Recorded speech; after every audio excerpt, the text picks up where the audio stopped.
Mark Schlereth switched up hard on Lamar Jackson. We talk about what he had to say, another Ravens wide receiver getting cryptic on social media, and so much more coming up next year on Locked On Ravens.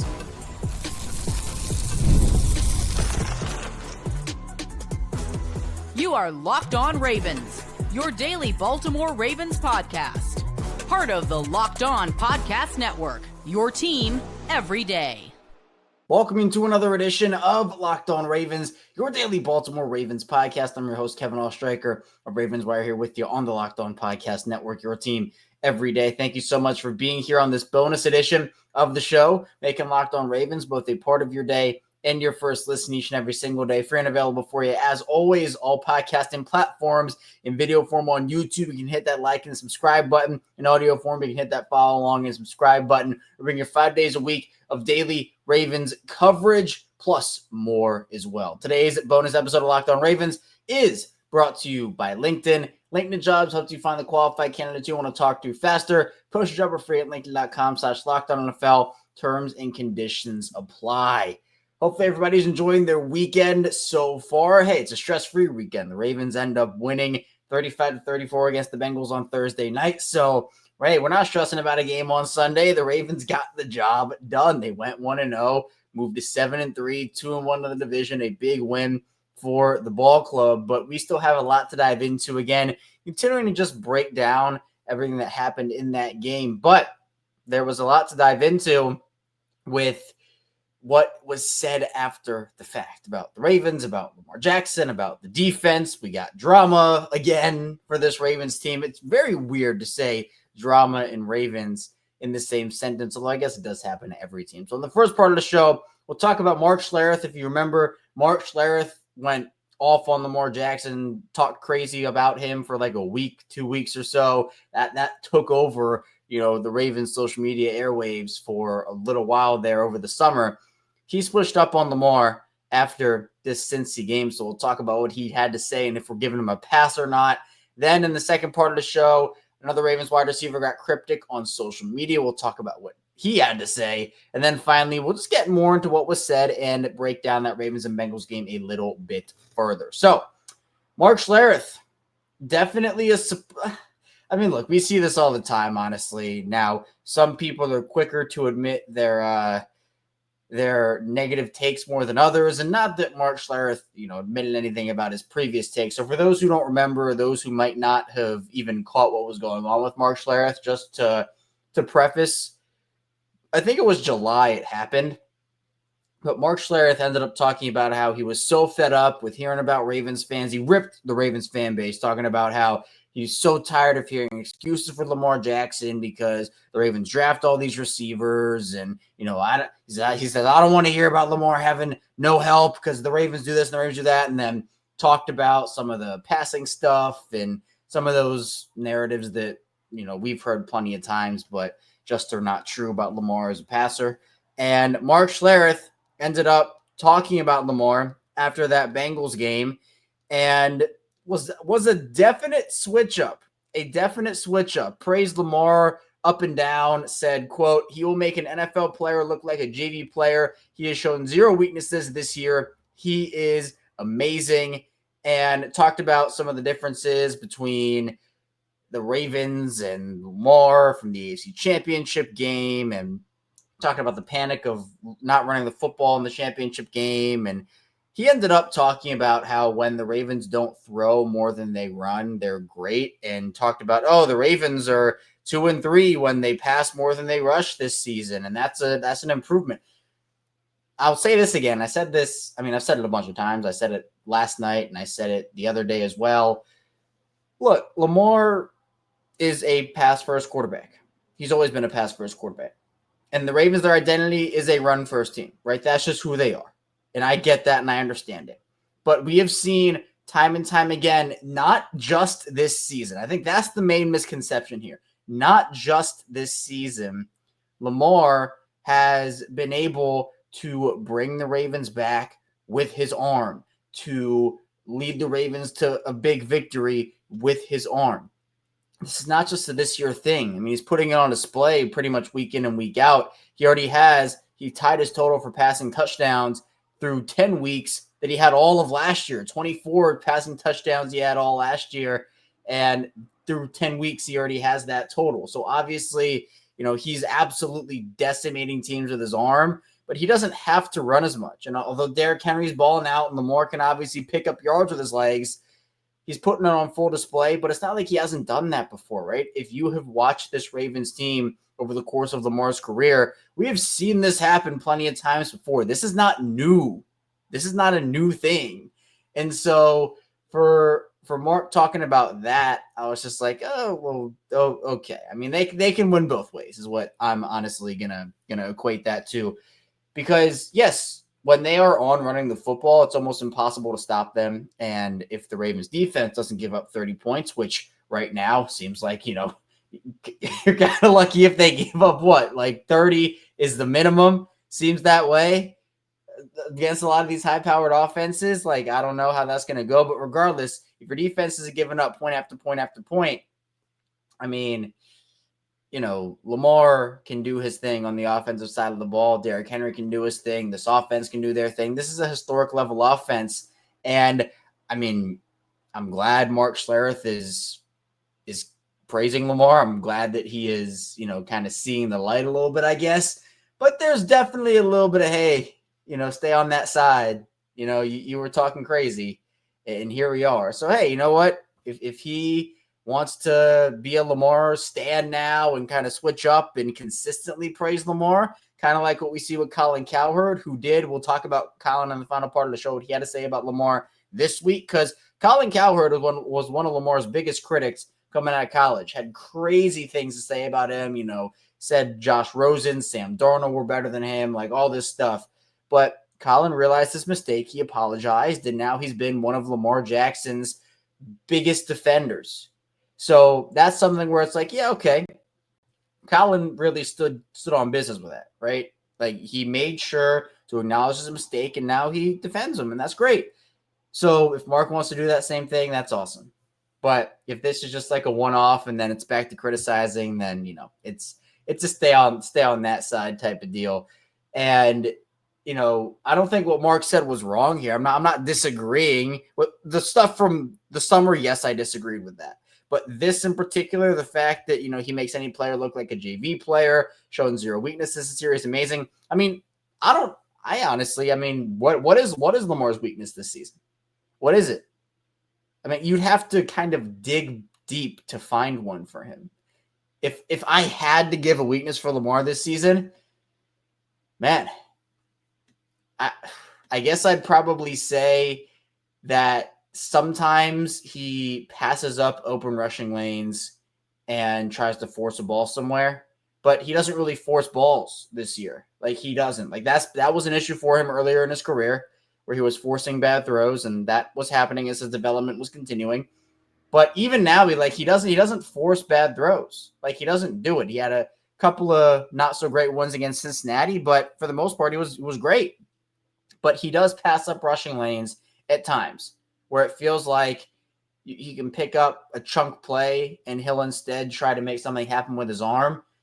But a lot of the time he does make it happen with his arm. So I'm not complaining about it. Like, really, Lamar, to me, there's not really a big thing that you look at for him right now when you say, oh, this is how you attack Lamar Jackson and this is how you stop him. He's been so good this season that, as he says, as this Ravens team says, it is a pick your poison type of offense. And so Lamar can beat you with his arm. He can beat you with his legs. He got Derrick Henry. He got all the other offensive talent there as well. It is why Lamar Jackson is going to win his third MVP. I mean, I'm so convinced. You can't convince me otherwise. If Lamar is able to continue at this pace, no one is catching him. He's so far ahead to me right now. And to me, he is MV3. Coming up in the second part of the show, we'll talk about another Ravens wide receiver getting cryptic on social media. More drama there. So be sure to stay tuned. We'll talk about that and much more coming up on Locked On Ravens. First, the show is brought to you by Arena Club. For most of us who like collecting cards, the idea of spending $2,000 or more on a Lamar Jackson rookie card, Zay Flowers rookie card, just isn't in the cards. I love collecting, but that's some serious money to drop. Thanks to slab packs from arenaclub.com, now it's possible to score gem mints for a fraction of their retail price. A lot of cards that are listed were hit from last week's Arena Club slab pack drop. Arena Club is the only repack that provides real value, a complete view of all possible cards, and clear hit rates for each one. And for Arena Club slab packs, the experience is awesome because there is a bunch of transparency. You got display of available cards. The hit rates are amazing. The grading is exquisite, and it's a lot better than those mystery packs you might have purchased in the past from other places. Arena Club slab packs are revolutionizing the repack game with transparency. Whether you're buying, selling, trading, or displaying, Arena Club is the card collecting platform you have to check out. Right now, you can get 10% off your first slab pack or card purchase by going to arenaclub.com/LockedOnNFL and use code LockedOnNFL. That's arenaclub.com/LockedOnNFL. Code LockedOnNFL for 10% off your first purchase. And the show is brought to you by Hims. Ever feel like you need a little boost? It's time you stop worrying about your performance and get Hims so you can feel confident whenever you're in the mood. The process is 100% online, so there's no need for uncomfortable doctor's visits. Just answer a series of questions on their site, and a medical provider will determine the right treatment option. If prescribed, your medication ships directly to you in discreet packaging for free. No insurance is needed, and one low price covers everything from treatments to ongoing care. With hundreds of thousands of subscribers, Hims can help you find options that work for you. Start your free online visit today at hims.com/lockedon. That's HIMS.com/lockedon for your personalized ED treatment options. HIMS.com/lockedon. The products mentioned are chewable compounded products which are not approved by or verified for safety or effectiveness by the FDA. Prescriptions require an online consultation with a healthcare provider who will determine if appropriate. Restrictions apply. See your website for details and important safety information. Prescription required. Price varies based on product and subscription plan.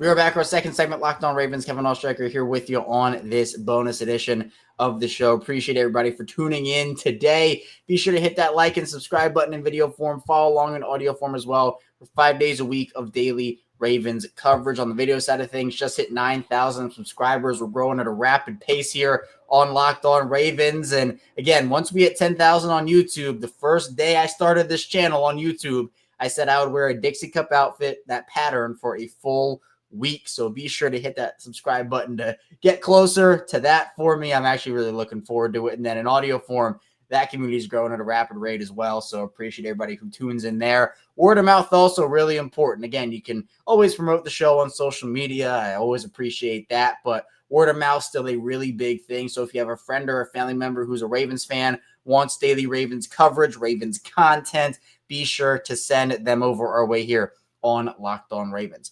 Now, we have to talk about this for sure, because while there is definitely some mystery behind it, that's why we have to talk about it, because there's mystery. Deontay Johnson got cryptic on social media. Deontay Johnson has been in Baltimore for all of a week and a half now, I think, right? Week and a half, coming up on 2 weeks. And we're already getting cryptic on social media. I don't really know what to make of this. And a lot of people are kind of wondering what it means, because you can kind of take this in a lot of different directions. So Deontay Johnson, he ended up deleting the tweet, it looks like. Yeah, I'm looking now. He ended up deleting it, I believe. But screenshots live forever. So, I know you probably heard that before, but it is a lesson. Screenshots are forever. So after the game, Deontay Johnson, actually it was in the morning on November 8th. So it was in the morning yesterday. 8:41 a.m., Deontay Johnson. It's always two sides to a story with kind of the shrugging emoji, always two sides to a story. So let's break this down. Look, we can speculate all we want to. I want to make it very clear. We don't know what this is actually about. It can be about plenty of different things. All right.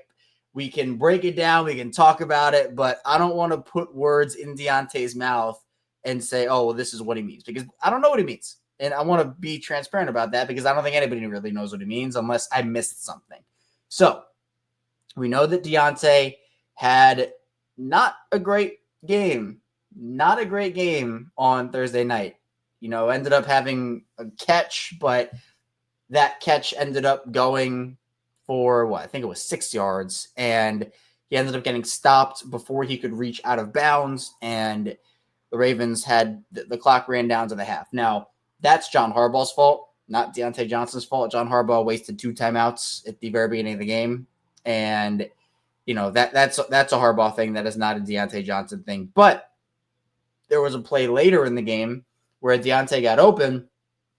Lamar threw him the ball, and Deontay just fell and tripped, and the ball landed right by him. Would have been a huge game. Would have been a first down, and just nothing doing there.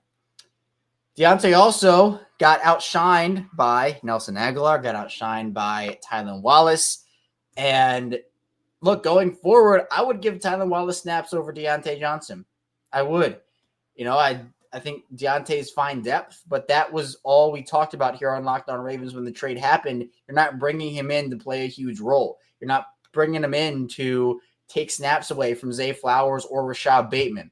With Deontay Johnson, there has been a history of him being unhappy with lesser roles, of him pouting, of him being, I don't know if I want to use the word distraction, but just, being like drama. It's essentially drama. And that honestly, even on the field, there was a couple plays in Pittsburgh where he got upset and just kind of like blocked somebody, didn't even block a guy. Ball comes out. Deontay just walks away from the play. Bengals recover and I think score a touchdown or at least get the ball back on that play.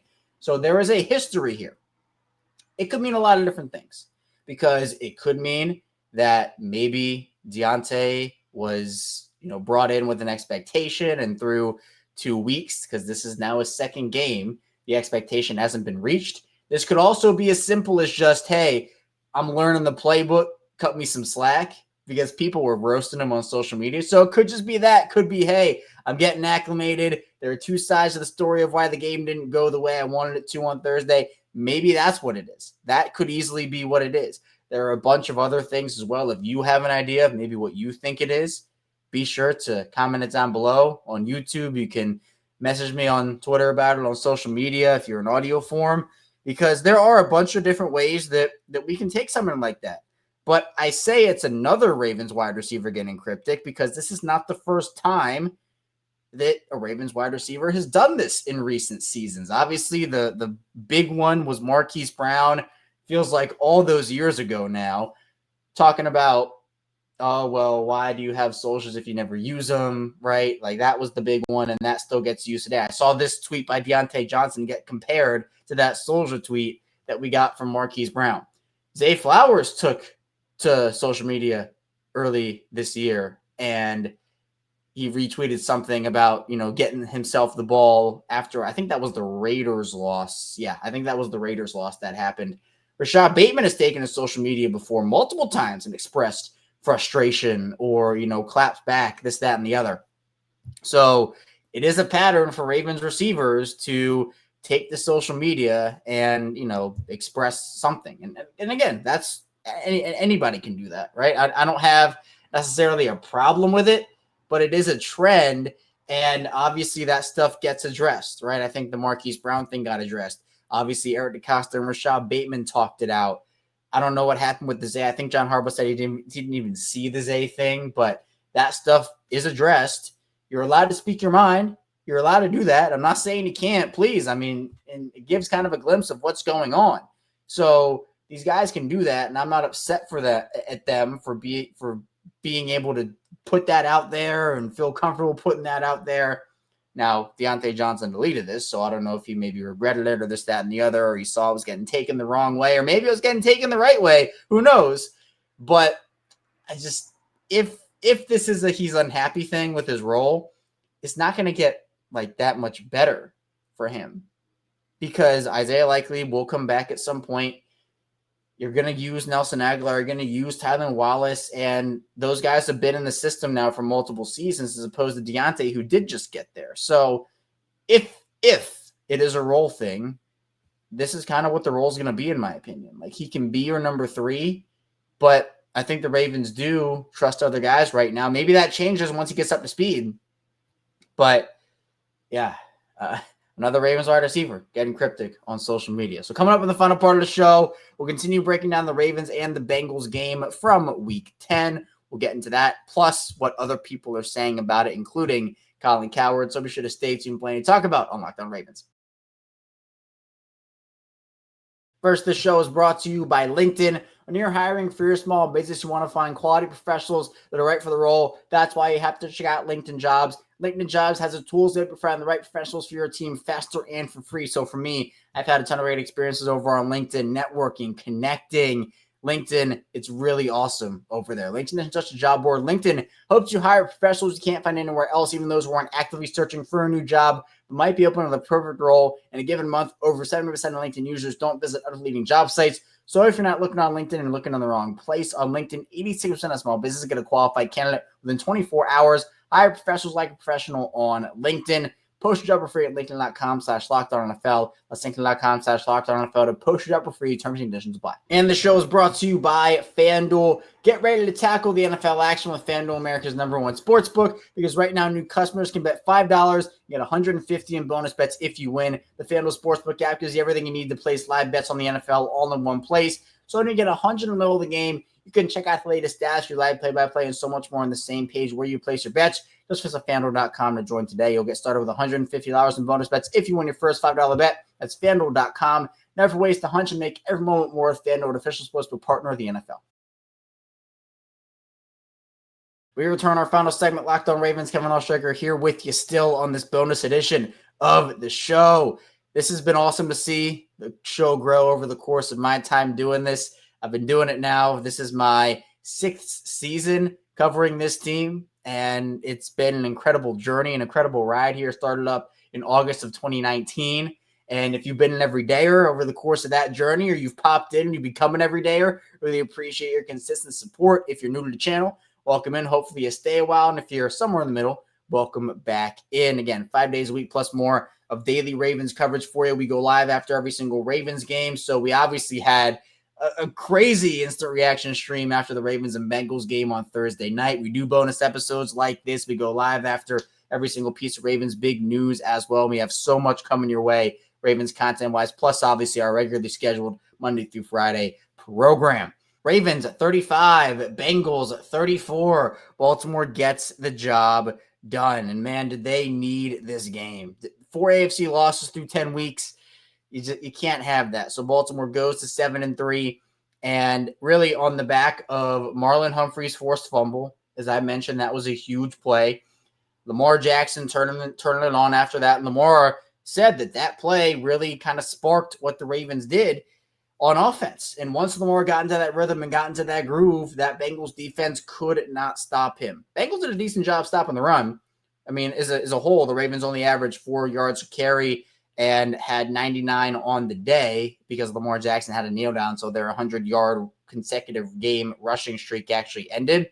But Lamar finishes 25-33, 290 yards, 4 touchdowns, no interceptions. Lamar was on pace to finish with over 4,500 passing yards and 41 passing touchdowns this season. That's incredible. First of all, it's MVP stuff, right? Let's get that out of the way. Second of all, it's the best Lamar Jackson we've ever seen, and he's improving each and every week.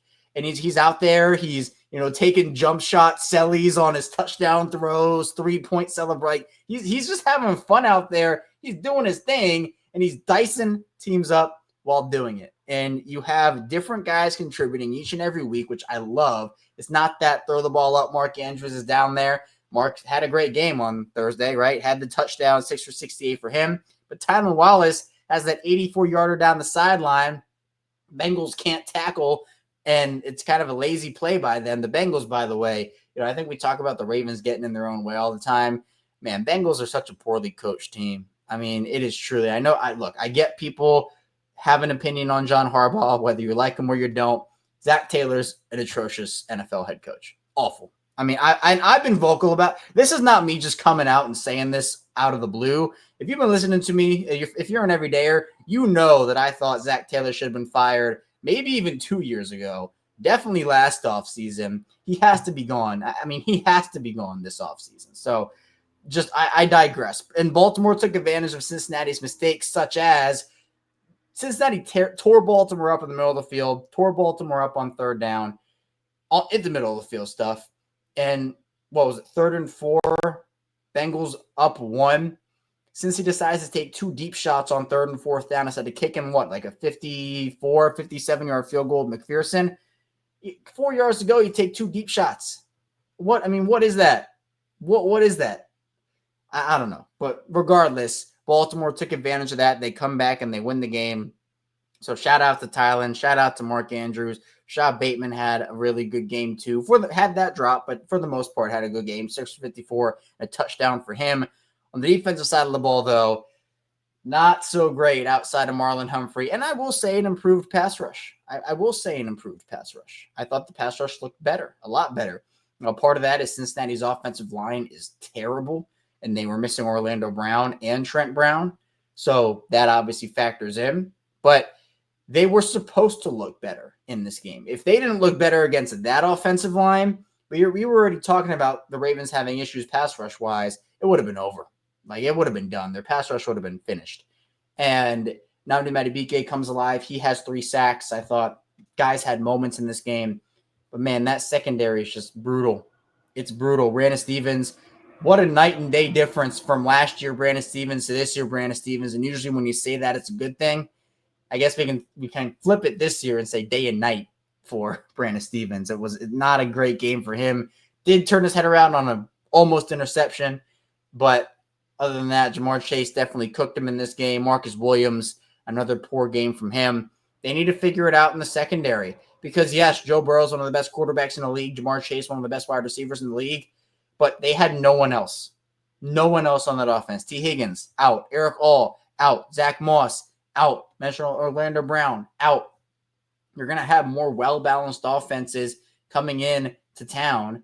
And maybe the top pass to receiver connection or quarterback to receiver connection is not as flashy as Joe Burrow to Jamar Chase. But you're going to have a lot of other options you have to cover, and you have to be able to make sure that you can shut that down. But we're 10 weeks in, and talk about on pace, the Ravens are 314 passing yards away from matching their entire total given up in 2023. We're in week 10. That's really bad.